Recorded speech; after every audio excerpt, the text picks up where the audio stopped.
हे दोघेही त्या ठिकाणी होतेच. इथलेच आमचे सर्वच दादाप्रेमी सहकारी आम्ही इथे येऊन नतमस्तक झालो. खरं तर दादांच्या अपघातानंतर अनेक प्रश्न उपस्थित होत आहेत. हा घात किंवा घातपात या अनुषंगाने कसं बघता? कारण रोहित पवार सातत्यानं मागणी करता आहेत की याची चौकशी झाली पाहिजे. मात्र कसं बघताय तपासाकडे आतापर्यंत 1 महिन्याच्या?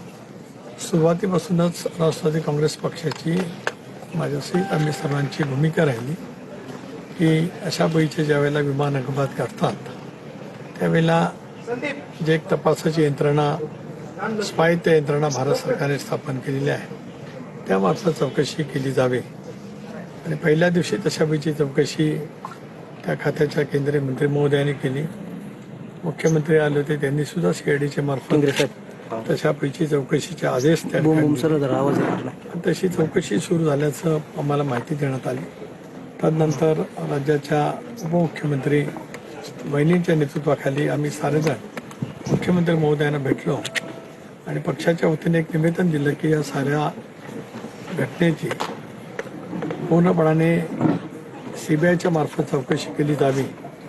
मुख्यमंत्र्यांनी दुसऱ्या दिवशीच त्यांच्या सहीच्या पत्रासहित केंद्रीय गृहमंत्रालयाकडे माननीय अमित शहांकडे पत्रव्यवहार केला आणि आता CBIच्या मार्फत सुद्धा त्याची चौकशी त्या ठिकाणी सुरू होईल. खरं आहे की याच्यातलं जे काही सत्य आहे वेगवेगळ्या व्यक्तींनी या संबंध घटनेच्या बद्दल काही प्रश्न निर्माण केलेत, काही त्यांचं त्या संदर्भातलं मत जे आहे काय ते व्यक्त केलं आहे. राष्ट्रवादी काँग्रेस पक्षाचा अध्यक्ष म्हणून सुरुवातीपासूनच मी आणि आमच्या सर्व वरिष्ठ सहकाऱ्यांची ही भूमिका राहिली की यंत्रणेच्या द्वारे तपास करत असतानाच ज्या बाबी आज उपस्थित केल्या गेल्यात त्या ज्यांनी कोणी उपस्थित केल्या असतील त्या बाबीच्या सह या तपासाचा तपास सखोलपणाने त्या ठिकाणी व्हावा. एकदा आम्ही ही मागणी केली की जागतिक स्तरावरती सुद्धा अशा ज्या काही संस्था आहेत अशा वेळीच्या विमान अपघाताची ती चौकशी करत असतात. काही तपास यंत्रणेची मदत आवश्यकता असेल तर या बाबतीमध्ये त्या ठिकाणी घेतली जावी. कारण दादा केवळ महाराष्ट्राच्या सीमित नेतृत्व नव्हतं तर देशातील 130 कोटी जनतेला दादांच्या त्या दुःखद निधनाने प्रचंड प्रमाणावरती हळहळ त्या ठिकाणी वाटलेली आहे. म्हणूनच या साऱ्याचा जो अहवाल असेल तपशील असेल तो देशातील जनतेच्या समोर लवकरात लवकर यावा ही आम्हा सर्वांचीच मागणी आहे.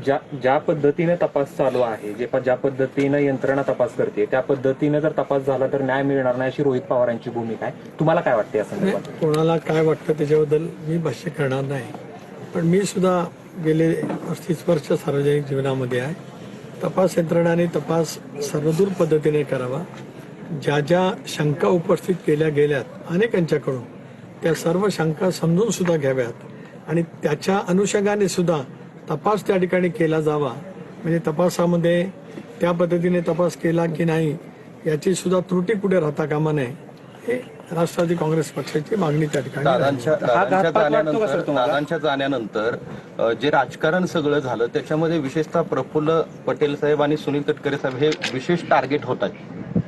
एक असं आहे की मी परवा स्पष्ट केलं, राज्याच्या राजकारणात अनेक वेळेला माहिती आहे की माझा दादांचा परिचय 1991च्या आसपास झाला.